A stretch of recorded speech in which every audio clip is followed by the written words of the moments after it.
Alors, sur le papier, c'est plutôt cool d'avoir un show NXT avec plus de 5000 personnes, mais je dis bien simplement sur le papier, parce que lorsque ces 5000 personnes sont endormies, c'est beaucoup moins bien. Et bonjour à toutes et à tous, on se retrouve aujourd'hui pour mon récap de NXT Halloween Havoc 2024. Le show s'ouvre directement avec Tony D'Angelo qui défend son titre de champion nord-américain face à Obafemi dans un Tables, Ladders and Scares.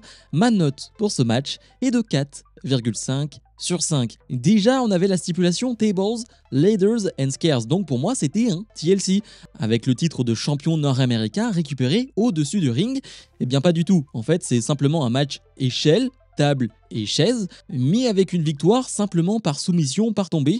Donc déjà là, je me suis bien trompé, c'est bien dommage parce que j'aurais bien aimé voir ça, mais ouais, le match était vraiment excellent sinon. Ce n'est pas la première fois que les deux s'affrontent et à chaque fois, c'est fantastique. On a deux gros bébés comme j'aime les appeler, ce sont deux gabarits exceptionnels, deux gabarits gigantesques, des poids lourds tout simplement, et les deux arrivent à se soulever comme si de rien n'était. Les deux arrivent à enchaîner des powerbombs, des spears, des spinebusters à l'autre, comme s'ils portaient quelqu'un de normal, comme s'ils portaient quelqu'un qui ne faisait pas le poids d'un Obafemi ou d'un Tony D'Angelo. Ça c'est quelque chose qui m'impressionne toujours. Évidemment, on va utiliser les différents éléments, les tables, les chaises et les échelles. Il y a notamment un spot où une table va être mise dans le coin du ring et Obafemi va porter un European Uppercut tellement violent et intense sur Tony D'Angelo qui va être projeté sur cette table, qui va la casser. Ça, c'est le genre de spot que j'adore. Les deux sont très intenses, les deux sont capables de mettre une intensité assez folle et rare. Et ce combo intensité plus gabarit impressionnant, ça donne forcément quelque chose de grandiose. Obafemi va finalement avoir une grosse phase de domination, le public est mitigé, le public est correct sans plus par moment, mais il va essayer de soutenir D'Angelo pour qu'il revienne dans ce combat. La famille D'Angelo va même arriver, Stax, Crucifino qui eux vont se faire détruire en quelques secondes par Obafemi, et on va avoir un petit moment entre Oba et Adriana Rizzo. On sait qu'Obafemi en a rien à faire, que tu sois Adriana Rizzo ou Tony D'Angelo.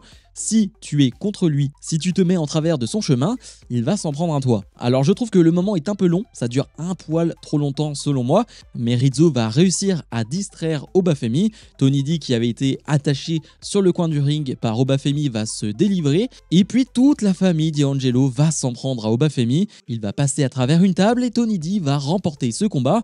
C'est intéressant parce que la D'Angelo Family, certes, c'est une équipe de babyface aujourd'hui, une famille de babyface, mais ils agissent aussi comme des heels. C'est-à-dire que s'il faut affronter quelqu'un à plusieurs, ils le feront. Et ça, c'est quelque chose que j'aime. On ne change pas totalement leur personnage, on ne change pas totalement leur gimmick de base. Ils vont toujours s'entraider, même si là, ça fait vraiment move de heel, eh bien, c'est la famille D'Angelo. Elle est comme ça et elle ne change pas totalement. On verra bien où ça mène tout ça pour Obafemi. On a bien vu à la fin du show que ça ne va pas tout de suite mener à un Obafemi vers le titre de champion NXT, mais je pense que ça va arriver pour les prochains mois. On enchaîne avec Julia et Stephanie Vaquer qui font face à Cora Jade et Roxanne Perez. Ma note pour ce combat d'environ 14 minutes est de 4,25 sur 5. Je pense qu'on avait tous d'énormes attentes concernant ce combat. Le retour sur le ring de Cora Jade, peut-être que ça c'était minime pour certains, pour moi ça comptait. Elle qui n'avait plus combattu depuis février, si je dis pas n'importe quoi.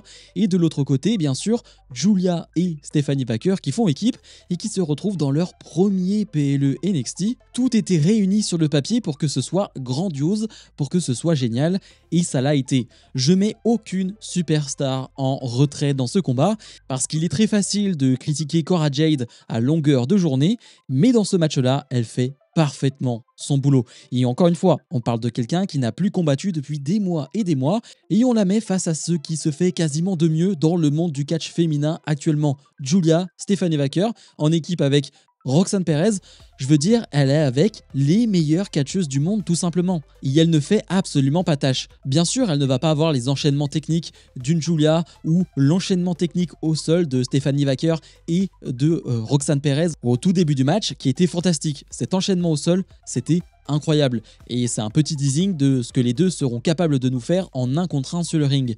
Mais Cora Jade, qui est un peu plus grande, qui est peut-être un peu plus massive que les 3 autres, eh bien va avoir de belles interventions, de belles clotheslines, de belles prises de risque aussi. Je pense évidemment à cette Swanton Bomb. Bref, elle ne fait pas tâche. Celle pour moi qui brille plus que tout le monde, c'est Stephanie Vaquer, qui était incroyable.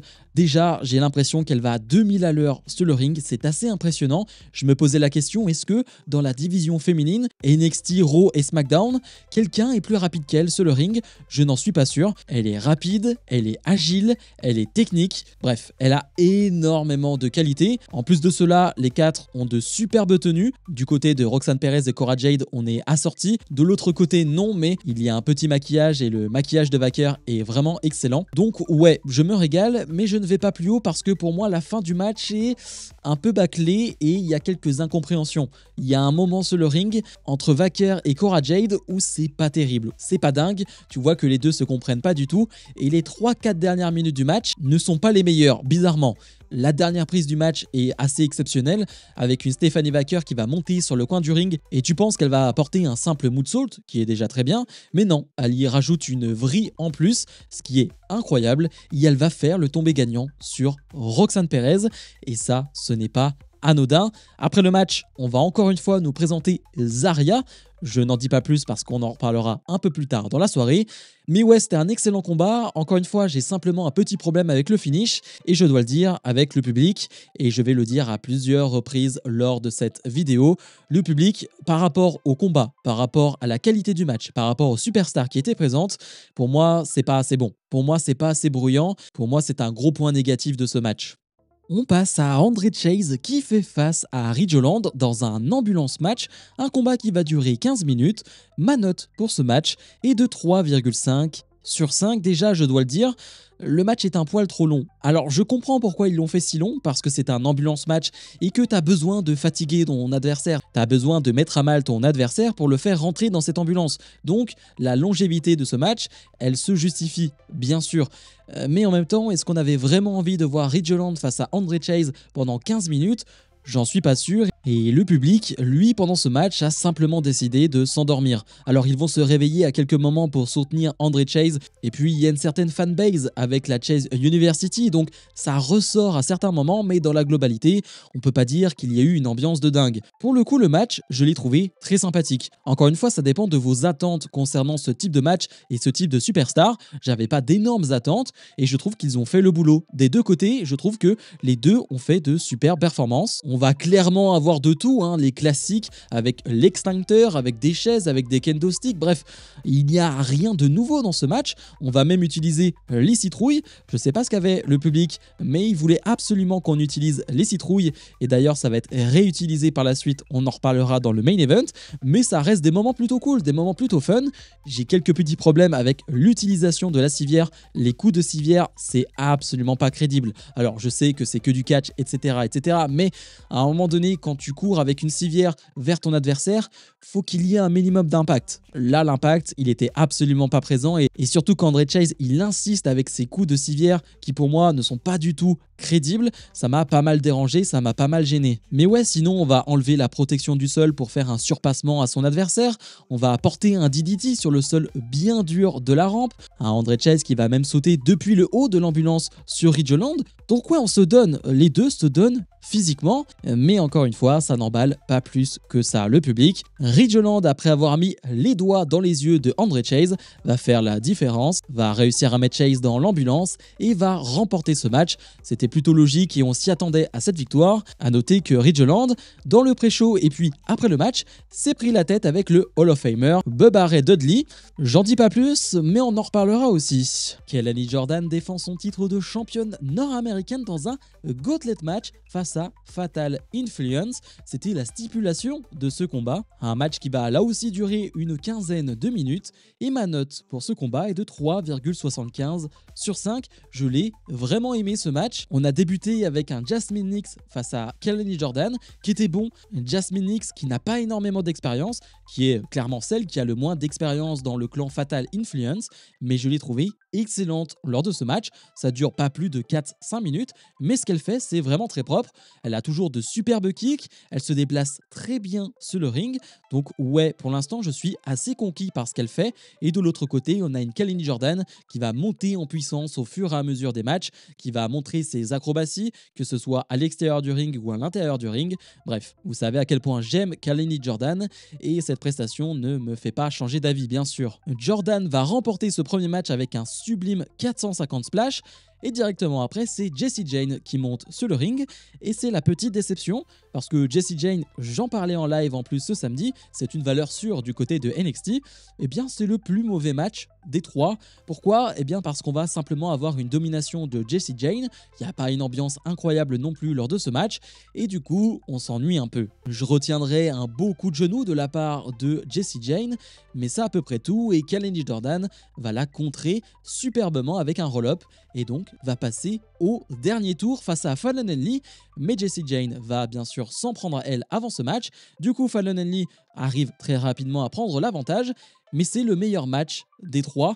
Parce que là, on va avoir certes une certaine domination de Fallon Henley, mais c'est beaucoup plus partagé. On a une Kalani Jordan qui arrive à sortir ses grosses prises, et je trouve l'une des meilleures performances de Fallon Henley du côté de NXT. C'est une catcheuse que j'adore, et là, elle a montré de superbes choses lors de ce match. Elle nous sort un peu ses classiques, je pense évidemment à cette souplex portée dans le coin du ring. C'est assez joli, et je trouve que c'est très fluide, et là, le public commence à s'ambiancer un peu plus. Bon, on va avoir des interventions de Jessie Jane, de Jasmine X, et Fallon Henley va en profiter pour remporter ce match et devenir la toute nouvelle championne nord-américaine. Je suis très content pour elle et maintenant c'est à elle de montrer de quoi elle est capable en tant que championne. Mais tout ça ne va pas se terminer là-dessus parce que Zarya va faire son retour, sauf que cette fois-ci, elle est directement sur le ring, elle s'en prend à tout le monde, énorme spear, F5, et directement, elle montre qui elle est. En quelques secondes, elle a montré toute son intensité, toute sa force, toute sa puissance. En quelques secondes, elle a impressionné tout le monde. Et on peut se dire que le run de Fallon Henley en tant que championne nord-américaine ne va finalement pas durer si longtemps que ça. Si Zarya se met dans cette course vers le titre, ça peut être très très violent pour Fallon Henley. Un petit mot pour Kalani Jordan qui n'est donc plus championne nord-américaine. J'ai adoré son run, clairement elle s'est améliorée semaine après semaine. Je retiendrai surtout son match face à Soruka qui est l'un des matchs féminins de l'année WWE. C'était une première étape pour Jordan du côté de NXT et je pense que c'est une étape parmi tant d'autres qui seront bien glorieuses. Et dans le main event, Trick Williams défend son titre de champion NXT face à Ethan Page dans un Devil's Playground match, un combat d'une quinzaine de minutes là aussi. Ma note pour ce match est de 4 sur 5. J'ai aimé ce combat. Déjà, j'ai aimé l'entrée de Trick Williams. Avec 5000 personnes, le Whoop That Trick, il a bien résonné. C'était très puissant, très fort. Lui qui s'est déguisé en Willy Wonka, qui a fait la petite roulade de Willy Wonka, j'ai apprécié la petite ref. Et sinon, le match était bon. C'est sans doute le meilleur match entre les deux parce que le rythme est excellent et parce que le public est investi. Alors ça change énormément de choses par rapport à tous les autres matchs. Le public est investi de A à Z. Le public ne va jamais relâcher son investissement derrière Trick Williams. Il va toujours le soutenir, peu importe les événements, peu importe à quel point il va être en difficulté. Le public sera présent et va chanter pour lui, va crier pour lui. Et ça change énormément de choses. Peut-être que techniquement ce match n'est pas au niveau de certains dans la soirée, mais moi personnellement en tant que spectateur, eh bien j'y prends plus de plaisir parce que le public y met vraiment du sien. Et encore une fois, c'est hyper important d'avoir un public réceptif à l'action sur le ring. J'en parlais plus tôt, on va aussi avoir un spot de citrouille où Trick Williams va poser la citrouille sur la tête de Ethan Page et va lui porter des coups. Encore une fois, c'est très drôle, c'est du divertissement, j'ai apprécié. On va nous sortir des boulons, les deux superstars vont tomber dessus après un netbreaker de Trick Williams, ça doit pas faire du bien. Je dois noter aussi un botch de l'arbitre et de Ethan Page, je sais pas trop à qui je dois remettre cette faute parce que Trick Williams va faire un tombé qui va faire 3, sauf qu'à 2,99, Ethan Page a mis les pieds dans les cordes. Sauf que c'est un match sans disqualification, donc normalement ça ne compte pas. L'arbitre n'arrête pas vraiment le tombé et en même temps Ethan Page relève son épaule derrière, bref. C'est un petit botch qui est pas très plaisant et d'ailleurs le public va mettre 2-3 minutes à s'en remettre. Si je dis pas n'importe quoi, le public va d'ailleurs critiquer l'arbitre avec des chants. Mais sinon, j'aime beaucoup la fin de match pour le coup, parce qu'on va avoir un double coup dans les parties. Un premier de la part de Ethan Page qui avait pris le dessus avec un sublime enfourchement sur les escaliers. Je dis sublime parce que Trick Williams est tellement mal retombé. C'était violent comme moment et puis il avait porté son finish sur la table des commentateurs. Mais donc Trick Williams lui porte aussi un coup dans les parties et va reprendre le dessus et va remporter ce combat. Pour moi, c'est une belle perf de la part des deux. Je sais que certains critiquent beaucoup la division de NXT masculine. Bien sûr, il y a des problèmes, bien sûr, il y a un manque d'effectifs, mais les deux ont fait le boulot, je trouve, lors de ce match. Par contre, pour l'après-match, va y avoir beaucoup de débats. Ridge Holland va venir s'en prendre à Trick Williams et donc il a clairement pour objectif d'être champion NXT. Et ça se tient parce qu'il a remporté sa feud face à Andre Chase. Sauf que Bubba Ray va venir sur le ring et va faire le save. On se retrouve donc avec un Trick Williams et un Bubba Ray qui célèbrent sur le ring pour terminer le show. Et on peut se dire que c'est très bizarre. Et en fait, pas réellement. Dans 10 jours environ, NXT sera dans la salle mythique de ECW. Et évidemment, Bubba Ray et Dudley, ECW, vous avez vite fait le lien. On peut s'attendre à un match par équipe avec Bubba Ray et Trick Williams face à Ridge Holland et Ethan Page ou quelque chose dans ce genre. Je suis très partagé. D'un côté, je comprends la symbolique et c'est très beau d'avoir Bubba Ray qui va combattre dans son arène de la ECW. De l'autre, voir Bubba Ray catcher à NXT en 2024. Je ne sais pas si c'est une bonne chose pour la division masculine. Pour Trick Williams, ce sera bien, je pense, parce que ça va mettre encore plus de yeux sur lui. Mais pour la division masculine, de voir un Bubba Ray qui va prendre ce spot-là, je sais pas quoi trop en penser. Dites-moi en commentaire ce que vous en pensez, mais moi, je suis plutôt très partagé. Bilan de ce NXT Halloween Havoc 2024, eh bien j'ai mis la note de 6,5. Honnêtement, j'ai pas passé un mauvais moment devant ce show, 6,5. Si vous savez bien compter, ça fait 13 sur 20, donc c'est pas immonde. Mais oui, pour moi, le gros point noir de ce show, c'est le public. Parce que c'est bien beau à chaque fois d'être dans de plus grandes salles, dans de plus grandes arènes pour NXT. C'est cool, ça veut dire que ça plaît à plus de monde. C'est bien. Mais ça manque d'un truc. Ça manque de cœur, ça manque de flamme. Ça manque d'un truc vraiment spécial qu'a NXT et qu'elle n'a pas le Raw ou SmackDown. Là, j'ai l'impression d'être dans un show assez basique. Et ça me gêne. Je peux aussi dire que les matchs sont globalement bons, mais il n'y en a aucun pour moi qui est proche du 5 étoiles. Donc au final, on a une moyenne de matchs qui tourne autour des 3,75, 4 sur 5, c'est très bien. Mais vu que l'ambiance est pas présente et vu la fin de show avec l'arrivée de Bubba Ray Dudley, ouais, je suis pas ultra convaincu. On va attendre bien sûr le prochain NXT pour voir où ça va aller. On a des gros matchs qui ont été annoncés. On a un casquette match qui a été annoncé avec Tatum Paxley notamment. Ou encore un match entre Lola Vice et Jada Parker dans les prochaines semaines du côté du show dans l'arène ECW. Mais ça, c'est une autre histoire. Bref, comme d'habitude, je vous invite à mettre un maximum de pouces vers le haut, à vous abonner. Et nous, on se retrouve dès demain pour mon récap de Raw. Salut, salut!